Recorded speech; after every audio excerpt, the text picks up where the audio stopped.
Welcome to the Christian Men at Work podcast, where I interview men from all walks of life with varying job titles who have one thing in common. They are all choosing daily to live out their Christian faith through their work, and because of that, they are leading, prospering, glorifying God, and experiencing joy and purpose in their work. And you can too.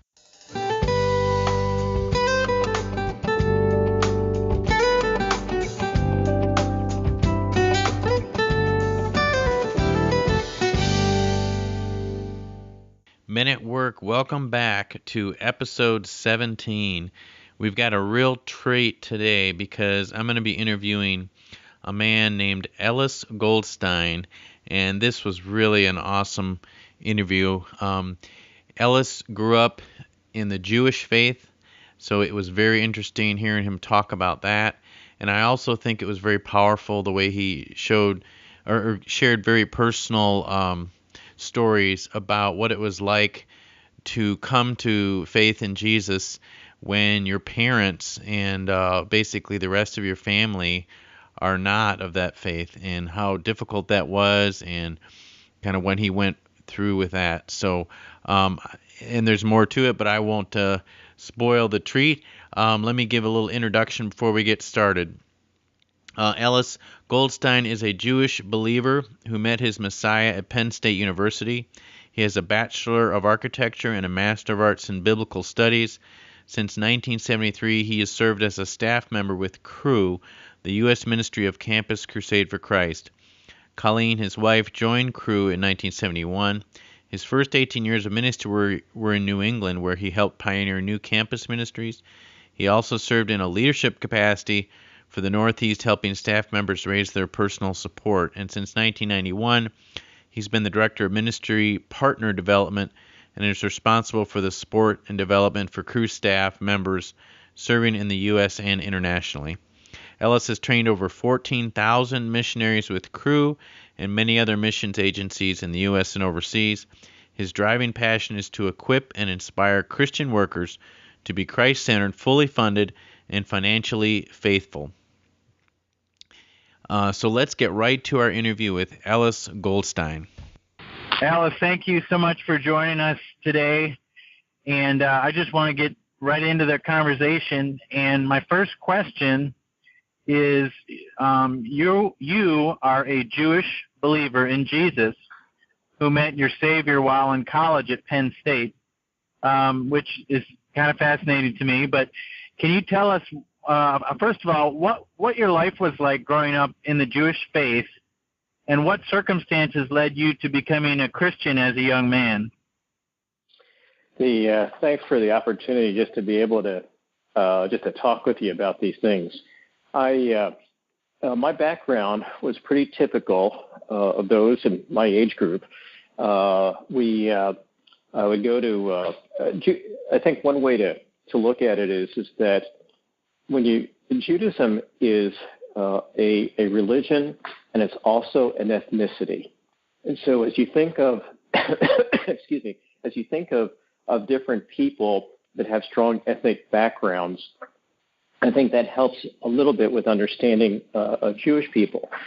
And so it was just very common, and Jewish boys and girls would do this too, is that we would go to Hebrew school after public school.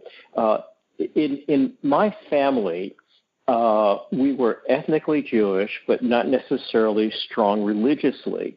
We were very typical in terms of that we would go to the synagogue during what we would call the high holiday services, which would be somewhere, the calendar would be September, October, Rosh Hashanah, or Yom Kippur, the Day of Atonement.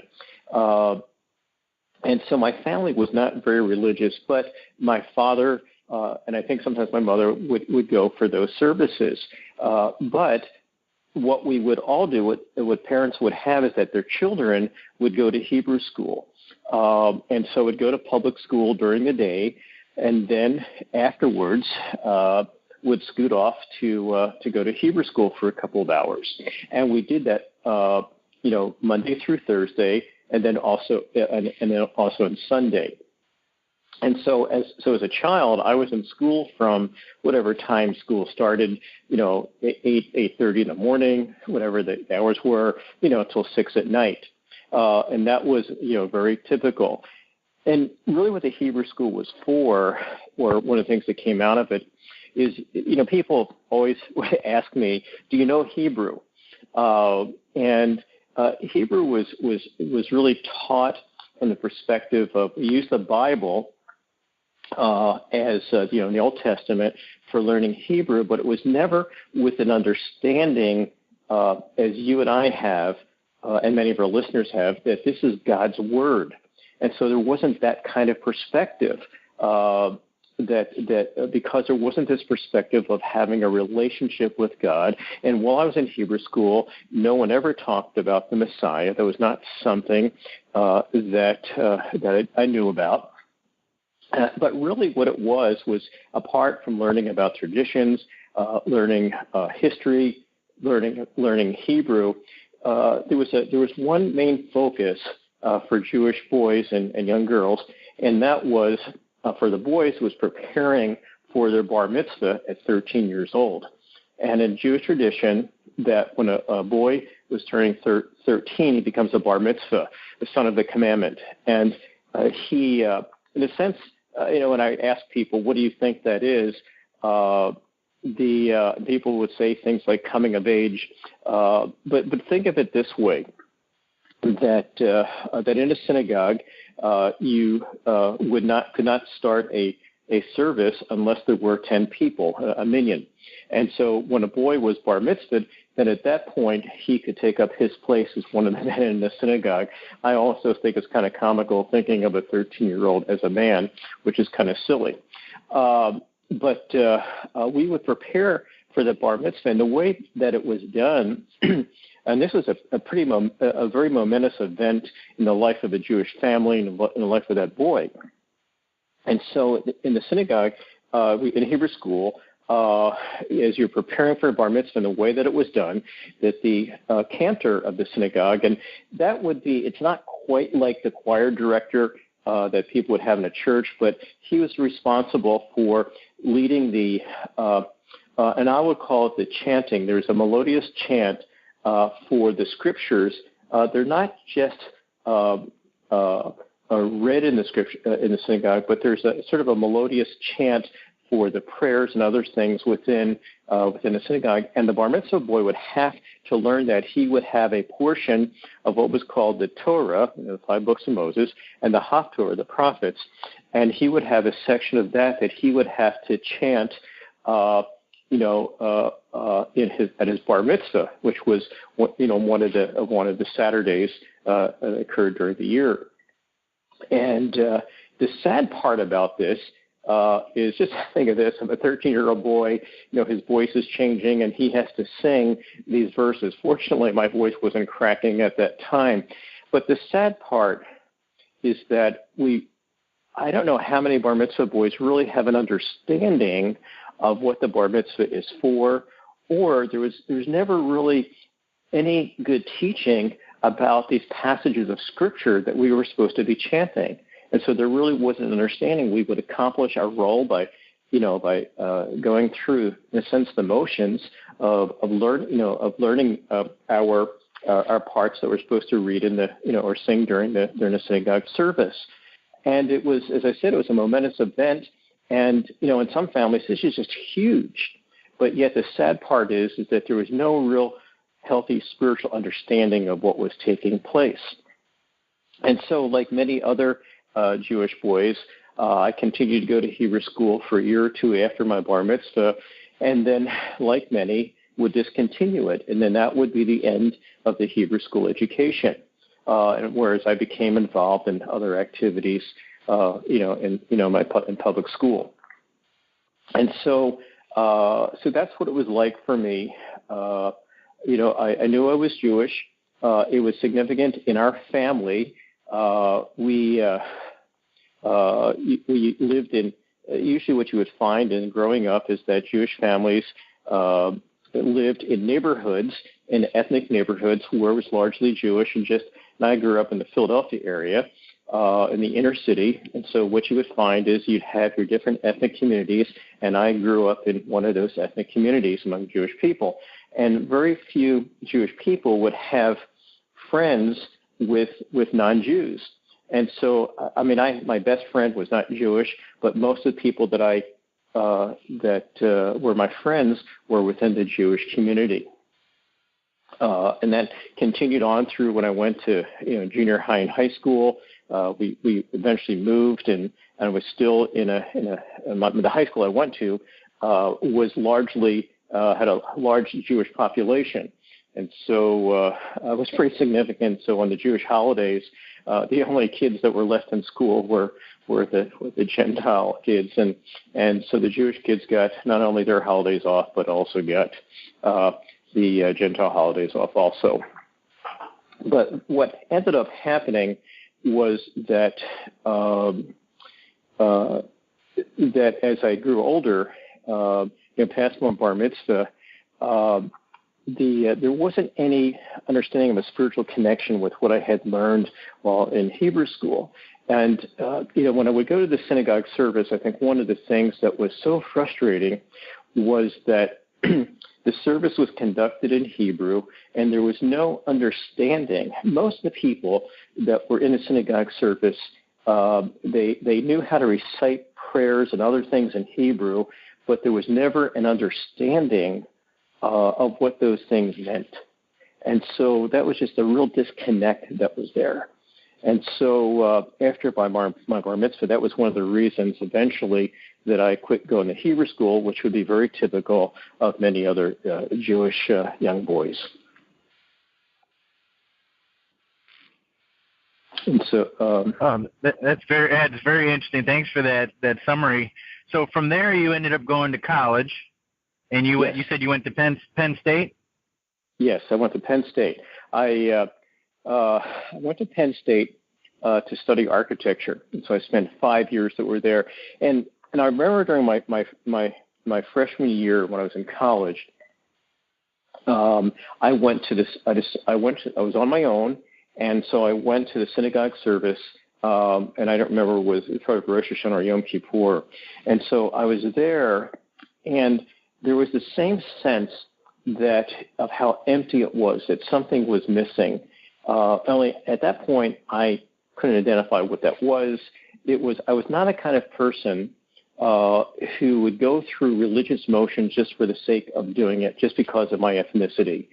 It had to have some meaning to it, and there just wasn't. It was just going through these motions of reciting these prayers, but no connection or no understanding of a personal relationship with God. And so I went to synagogue service. I remember I walked out, and I said, never again, just because there was just this emptiness that was there. And so I settled into complacency at Penn State.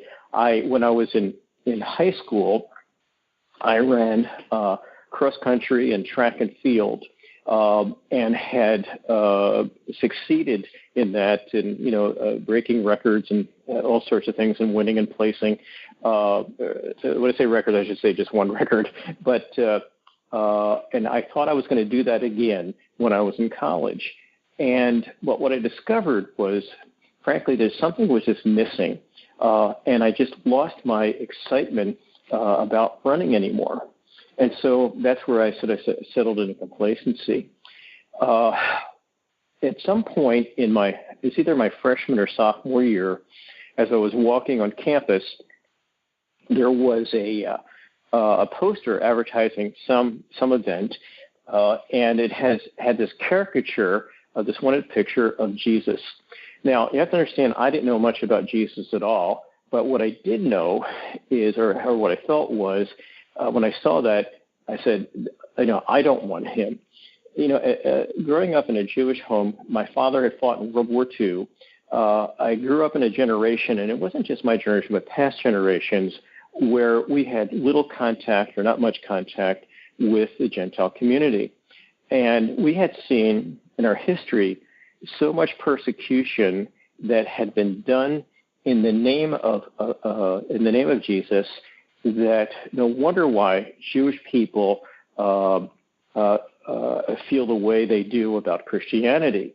There's been tremendous persecution. And someone once said, I don't remember who it was who said this, that church history could be written in blood and punctuated in violence.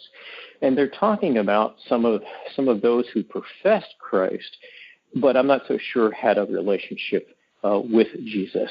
And so, and some of the awful things which were perpetrated among the Jewish people. And so Jewish people grew up with Jewish people would have this understand, this sense that the Gentiles weren't their friends, and they would view all Gentiles as Christians. Now, we know that that's not accurate, but a Jewish person doesn't necessarily understand what it means to have a personal relationship with Jesus. So when I saw that wanted poster, you have to understand what was behind that when I said, I don't want that.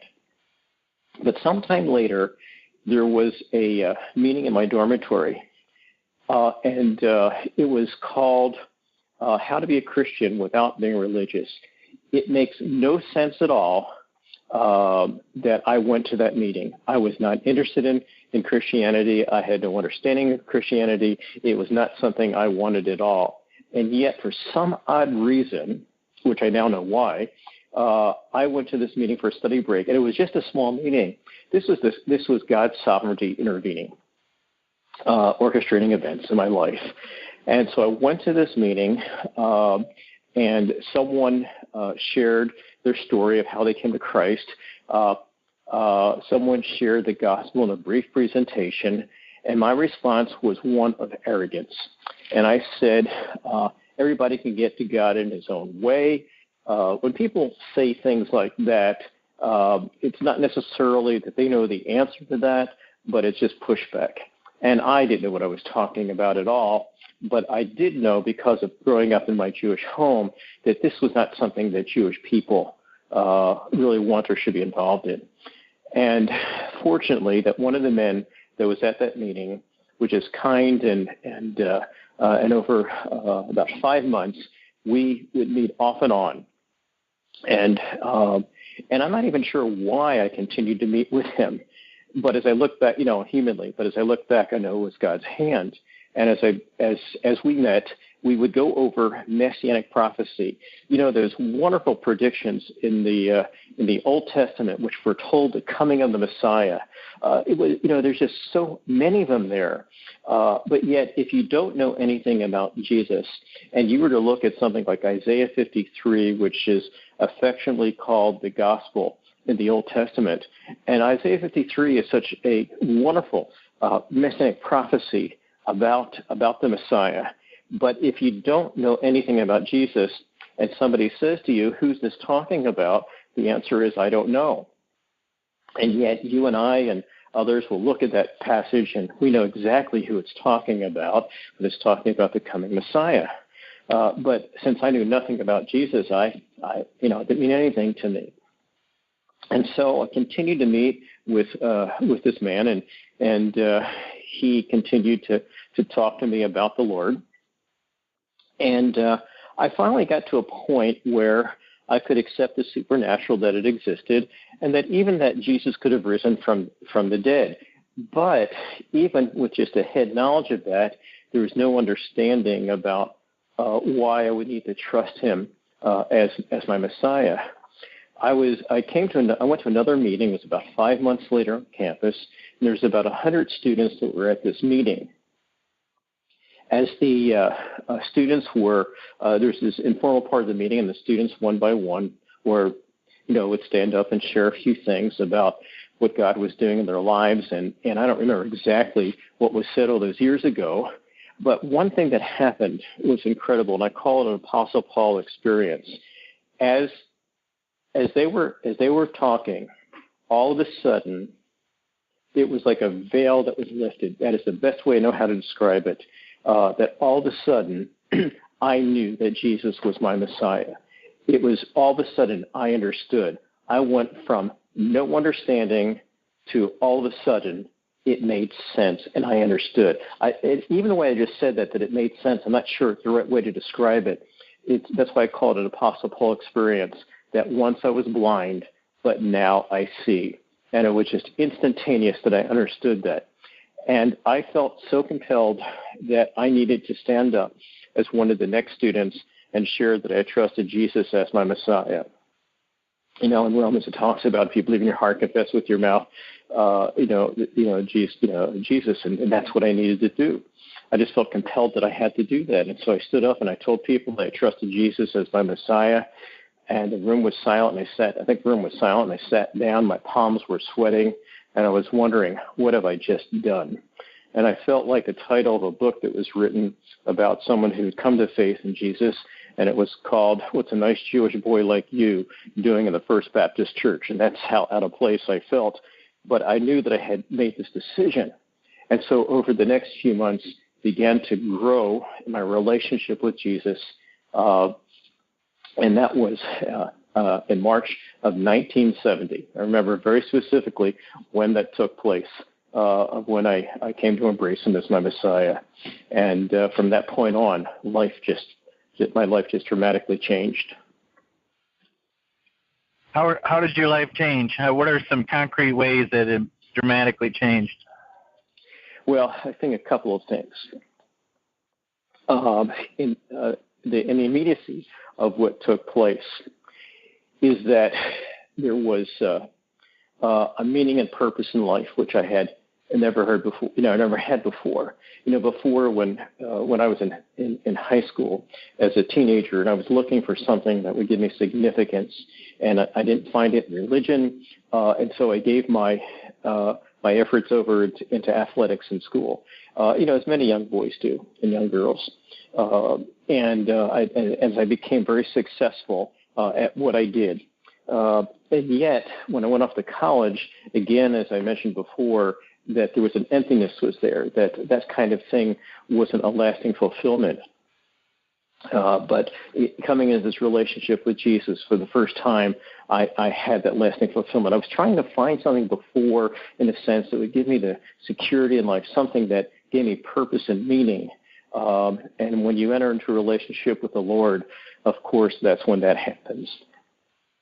And one of the things that I saw change was my relationship with my parents.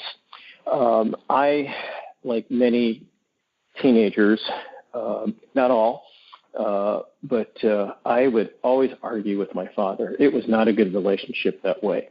And I would just argue with him. And to this day, I can't tell you why I did that. I think it was just my sin nature, but it was not good that way. And then as I grew in this relationship with the Lord, that just went away. I had no desire to argue with him, and it stopped. And that was one of the changes that I saw that happened, is that the Lord had given me a peace that I hadn't had before. I think another thing that changed, which really changed the direction of my life. I was fortunate to be involved in a student ministry at Penn State that where from the beginning we learned how important it was to be able to help others come into a relationship with the Lord. And that was something that just drove me as a student. I put it this way: I grew up as a young Christian with a Great Commission mentality. Jesus came to seek and save that which was lost. And from that point on, when I was a student, I realized that my life, that no matter what I do, has to be focused on helping fulfill the Great Commission. And that's actually the mandate for any Christian. It wasn't just for those of us at Penn State, but that's a mandate that every Christian has, is whatever you do in life, it has to have a focus of helping fulfill the Great Commission, no matter where God calls you. And so I grew up with that as a young believer. And so my program at Penn State was 5 years, and I spent 3.5 as a new believer at Penn State. I learned how to share my faith. I learned how to help others grow in their faith, follow them up. I learned how to begin leading in the ministry. It's where I began to learn how to train others in the same things that I had learned as a brand new believer. And so, one of my goals as a student was how am I going to reach my dormitory for Christ? In Penn State was divided up into several large dorm areas, and the dorm area that I lived in it's called West Halls. And so I was involved in developing a strategy in which to reach every student with the gospel. That was just something that became something normal to do. And so my weeks were pretty full. Architecture was a demanding major. We pulled a number of all-nighters, and at the same time was heavily involved in the ministry on campus. That was my life, and it's something that I just loved being involved in as I grew in my faith. And I'll never forget that as I began to think through what would be the next steps, what would God want me to do after I graduated from college, and that's something that every Christian student needs to think through. What is God calling them to? Did God want me to continue on and be involved in the marketplace as an architect? As a Jewish believer, was he calling me into Jewish missions? Was he calling me to go to seminary? Was he calling me to continue to work with students in some way? And there's a number of things which went into that final decision that I made. But there was a grad student that I think that asked me a question, and it was a very profound question. And he said, Ellis, when you leave Penn State, what will you remember about your time here? Well, no question, I would remember all those all-nighters I pulled in architecture. But the one thing that I would remember, which was the most significant thing, and it wasn't my degree, the most significant thing was being involved with a community of students who loved Jesus and wanted to make him known and take him to the world. And so that was part of my thinking of when I graduated, that God was calling me to continue to work and continue to work with college students and reach for Christ. And so it was kind of funny when I was getting my degree, picking up my diploma, or going through the line to get my diploma from the Dean of Arts and Architecture. And he asked me what was I going to be doing. Well, the very next day I was leaving for the training of our new staff members with crew. And I'm sure that he did not understand, as it was difficult for my parents also, why I was not going into architecture and why I was pursuing something else.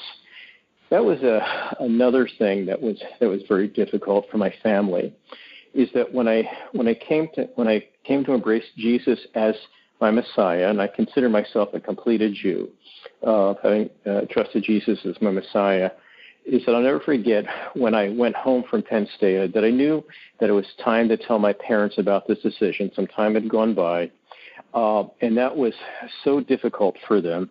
When I sat down to tell my mom and dad about coming to embrace Jesus as my Messiah, my mother went out of the room crying, and my mother was not an emotional person, but this was just so difficult because Jewish people just don't do this.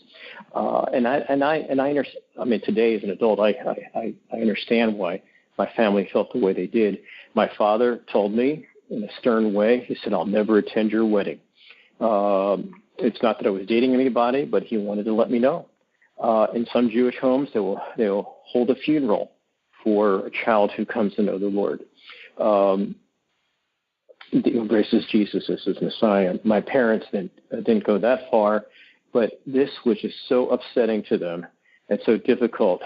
One of the things that was really hard was for my father is that of the three children, I was told that I was his favorite. You should never tell a child that you're the favorite child, but I knew that my father was just so disappointed. And the second thing that was so difficult is that when I had decided about God's call for my life, and I needed to tell my parents that I was not going into architecture, that was just crushing for them. And so I tell people there were three decisions that I made, which were just so difficult for my parents. One was embracing Jesus as my Messiah. Second was embracing God's call for my life to continue on in reaching students for the Lord. And then thirdly was a year after I was out of school, after my first year on staff with Crew, is that Colleen and I got married. Colleen is I consider myself a completed Jew. Colleen is a completed Gentile, having embraced Jesus as her Messiah. But that was just so difficult because I was marrying someone out of my ethnicity, and that was difficult for my family. Sometimes when I look back, I wonder how in the world did I keep going? But it was because of God's call, in spite of some of the opposition from my family. Do you mind sharing where things are at with your parents now? Sure. Over time, at first I think my parents might have felt that I was involved with a cult. And, it's easy when you don't understand about this relationship with Jesus, and for something, and those of us who embrace Jesus understand this, that when we look very different from the average person who may profess to be a Christian, but there's not much difference in their lives. And for those that are actively involved as believers, share their faith, other things like that, that looks really radical to other people. And so, that's considered it's extreme. And so, so my parents thought that I was part of a cult. If you were to ask them at that time to define what a cult was, I'm sure they couldn't even tell you what it was. But that's, that was the term they used. And so it was very, very, that was very difficult, for them. So what happened over time is my desire was that I wanted my parents to see, excuse me, that I was normal. Put that in quotes with. And that it wasn't, this was not a cult.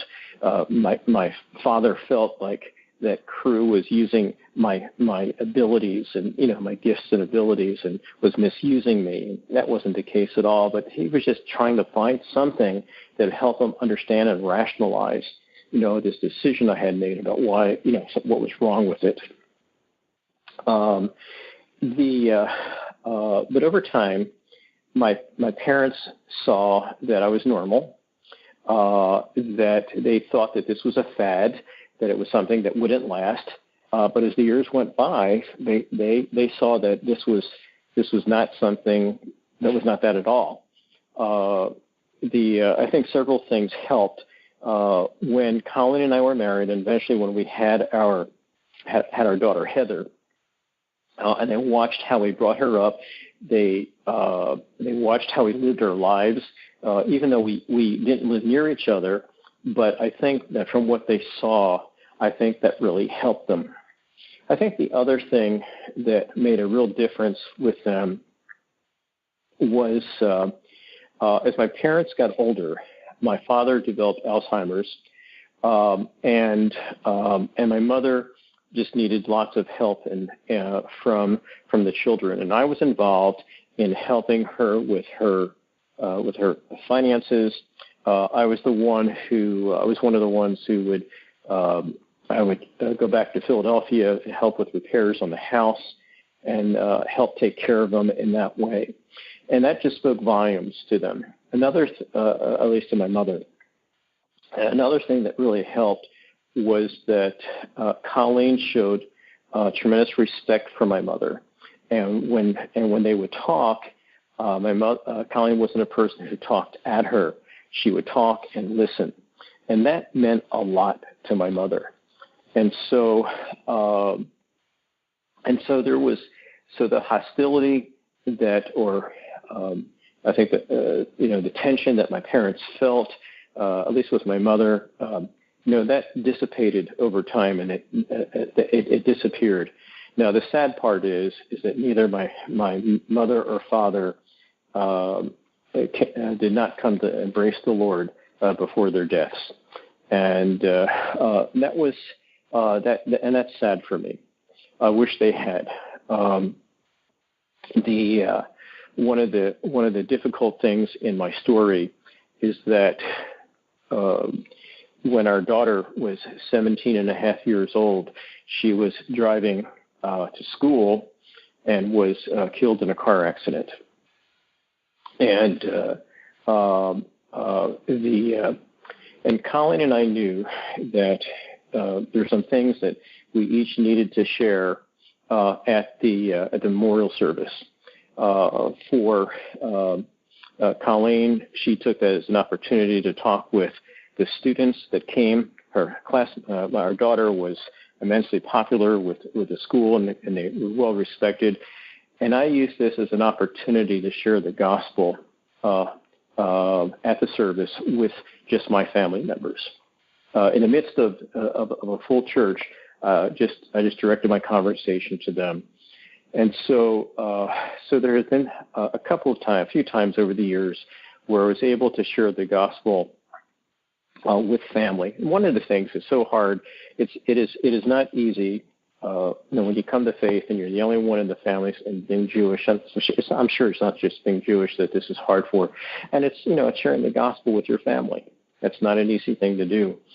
But the Lord gave us an opportunity, and one of the things I had told my Jewish family, I said that because Heather had embraced Christ when she was 2.5 years old, and you always think, you were skeptical at that time, was that true? But as the years went by, Heather always looked back as far as when it was she had trusted Christ. It's probably one of the greatest privileges my wife and I ever had was to lead our daughter to Christ, and so I used that as a way to talk with my family about the gospel in that that memorial service, and told them, I said, if you want to understand Heather, the story goes back, and I went into my story and then talked about Heather and how she had come to embrace Jesus. What they understood from that, I don't know, but it was just one of the opportunities to be able to talk with them.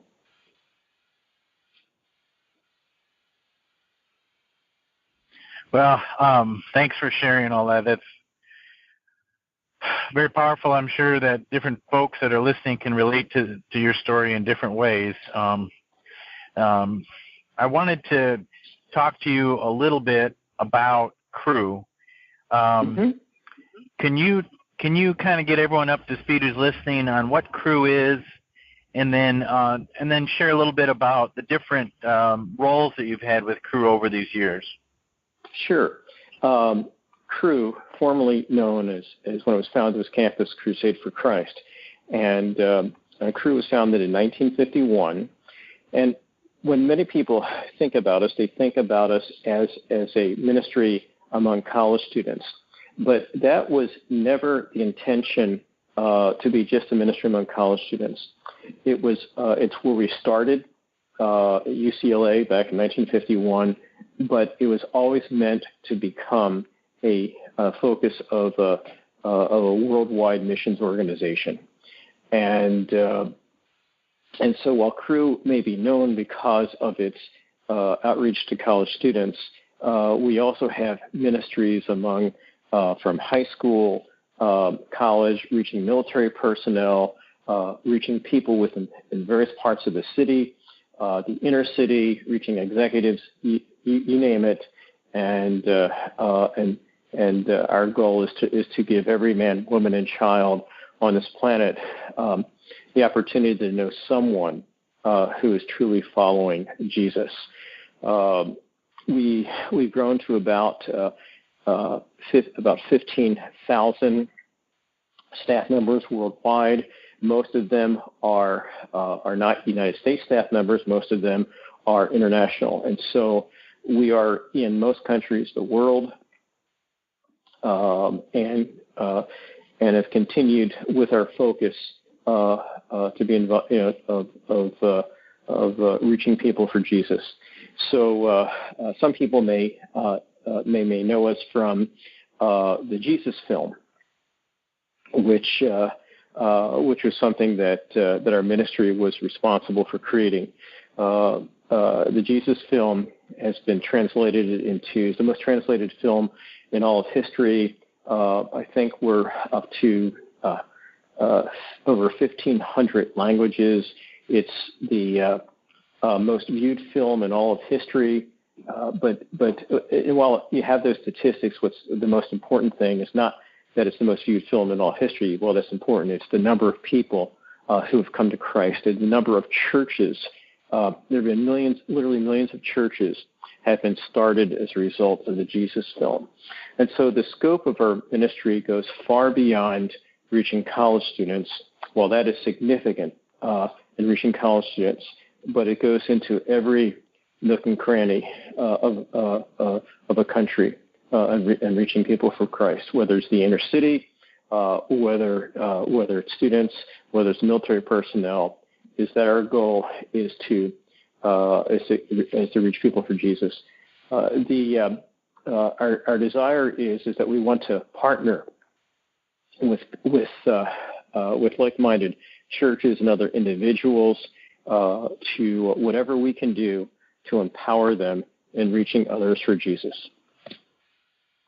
So that would be it in just a short synopsis of who we are.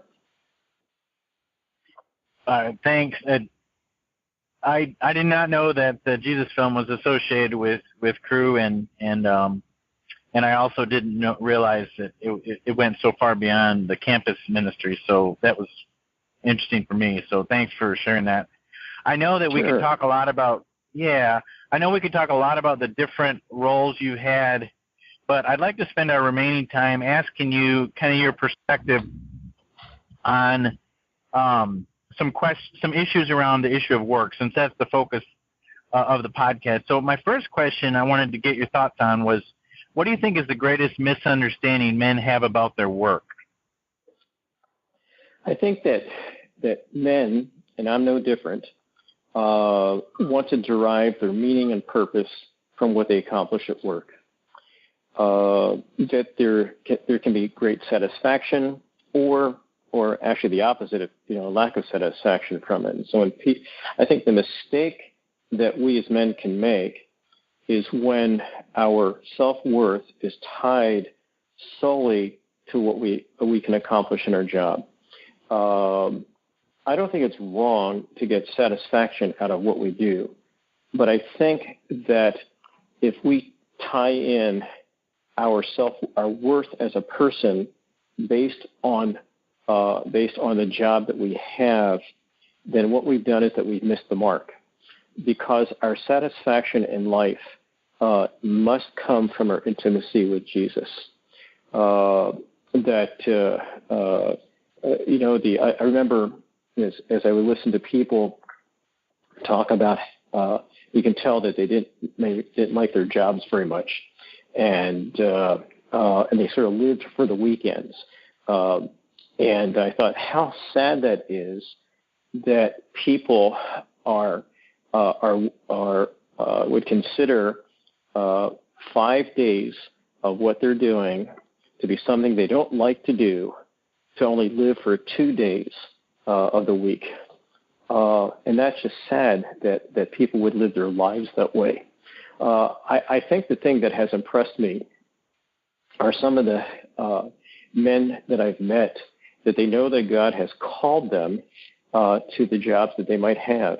And one of the things they do is they do that wholeheartedly to the Lord, but also at the same time, they will not hide from those with whom they work, their commitment to Jesus, and seek opportunities to make them known. I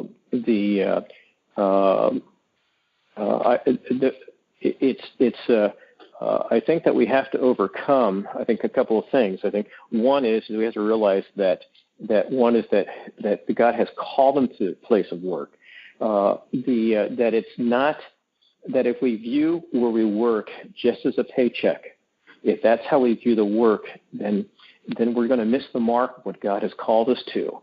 God has said that He would provide for us, and He may call a man to a specific job, and that's what we want. Is we want to choose where we work as a matter of prayer, whether it's in the marketplace or someplace else.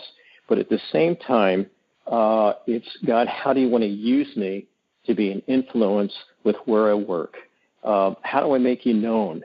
What should my conversation look like with others? So as I said, I've met some people that are living their lives out that way, and they're not obnoxious about it. They're doing their jobs, and they're doing their jobs with excellence. And the reason they do their jobs with excellence is because they know that God has called them to do that. That we don't go into a job with the purpose of trying to elevate our egos. We go into a job because it's where God has called us, and it's the best place for us to serve Him. Can you share a tip for men that are listening to share the gospel at their work? Yeah, I think that's a great question, and I think that many people would just feel awkward. How do I do this? And one of the hesitancies I think that people have, and I'm no different in this, is that if I tell people, if I start talking about Jesus to people, is number one, how do you start that conversation? And then number two, what if they reject me? I don't, who wants to be rejected? And so most people are fearful, and that's it's I think two things. One, they don't know how to talk about the Lord, and then secondly, they're fearful of how people would respond, and they have a vain imagination about how people will respond, and so therefore they become it becomes something that they don't want to do, and they resist talking to others about the Lord. I find that probably the easiest way to talk to people is to share your story. And so the first place to begin is to work on, is actually write this out, just your testimony of how you came to know the Lord, what He's done in your life, how important He is to you today, and to make that no more than 3 minutes. It's like, can you do that? Do an elevator speech, and be able to share that in the course of a conversation. So as you get to know people, I think you start with asking people questions. You don't just start talking about yourself, and you take interest in that person. Ask them personal things, and so learn to ask good questions. Learn to engage that way. And then whether it's at lunch or a break or something like that, invite somebody to get together for coffee or for lunch, and ask them if what their interest in spiritual things is, and don't be afraid to ask that question. Just saying, is that spiritual things are something that's important to me? Is that something important to you? And then let a person talk. And you may be one of the few people that has ever asked a person that kind of question. And so you have to be intentional about it. That's the other thing, is to be intentional. I think another thing that's important is to learn how to succinctly share the gospel. That's not something that comes natural for most people, and that's fine. That sure is understandable. And so perhaps in your church, there's a course that's taught, a class that's taught on how to share your faith. So take advantage of something like that. Become intentional about how you can learn to succinctly share your faith. So a couple things: learn to ask questions, learn how to share your story, and learn how to share the gospel. A succinct way to do that. That's some great advice. I appreciate that, and I'm going to be chewing on that after our call for sure. I wanted to ask if anyone wanted to get a hold of you. Well, before I do that, I'm sorry. Do you have? I'm kind of wrapping things up here a little bit. What would you say is your favorite life verse? Because you had told me about that, you would ask me that question, and as I thought about that, I have to admit I don't have one verse that's a favorite life verse, but I have I have a verse that's very meaningful to me, but it's not the only one. And so the verse that kept coming to mind, and as I thought about this, I thought, well, this is a verse that means a lot to me because of its context. In Philippians 4, or in the book of Philippians, Paul is writing to the Philippians because this is a church that has given sacrificially to Paul's ministry. They supported his ministry. And in Philippians 4, Paul talks about their giving and just praises them. And he was in prison at this time when he wrote these things. It's marvelous when you understand where he was and what he was saying to the Philippians. But after he talks about the Philippians in terms of how generous they were, that when they were able to start giving again, they did. And he just praises them for what they were doing. And then in verse 19, it says, there's a promise in there. It says, my God will meet all your needs according to his glorious riches in Christ Jesus. The reason that verse is so important to me is that God promised the Philippians that he would meet their needs. And I think that many people are concerned about their needs being met. But what's important to understand about that verse, not everybody can claim that verse. Paul said it to the Philippians in the context that this was a group of people that they were committed to giving to the Lord. And Paul said that because of that, they could count on the fact that God would meet their needs. I think that there's a number of believers who aren't seeing their needs met, and it could be for any number of reasons.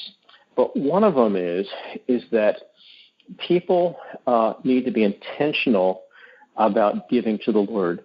You know, Paul in Philippians talks about that giving is an act of worship. And the reason that we give to the Lord is not because we have to. We give to the Lord because of our love for him. We give to those that we love. And Paul knew that the Philippians understood that. And because of that, he said, you can count on the fact that because of that God will meet your needs. And so I think that one of the things that's important to God is that we all have an understanding of why it is that we are to give to the Lord.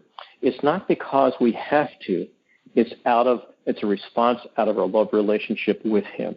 And that when we are giving in that way to the Lord, then we can count on the fact that he will meet our needs. So that's why that verse is so important. And my job within Cru is where I oversee the support development for our United States staff and help them learn how to raise their support and how to trust God for his provision. And I want our staff to understand that verse and what it means. Thank you. That is a powerful verse, and I appreciate that your perspective on why it's so important. Any final thoughts that you'd like to share? The one thing that I've been thinking about is, I grew up in a home where intimacy in relationships was not something that I understood. Matter of fact, I don't even know if I think maybe one time I remember my father saying that he loved me. And so we were not a close family. And that affected me in my adult years in terms of trying to understand and learn what it means to be intimate with the Lord and have an intimate relationship with him. I think men so much work off of the paradigm of performance.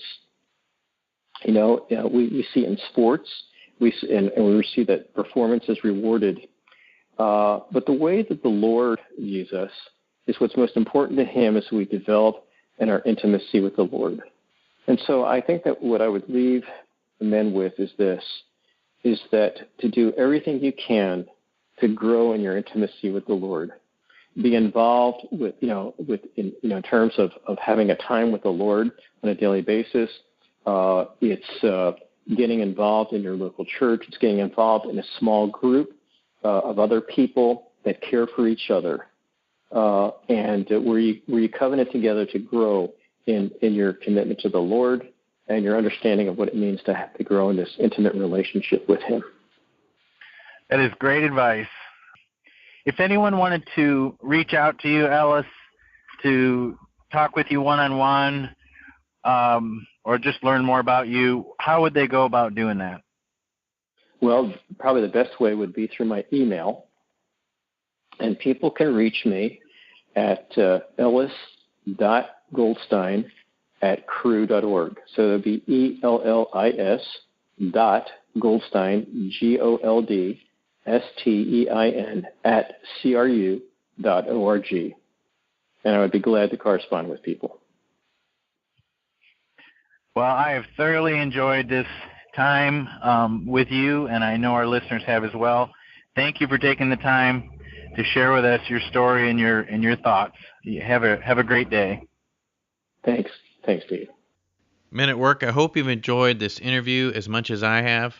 We just heard about Ellis Goldstein's journey being spirit-led and living out his Christian faith through his work.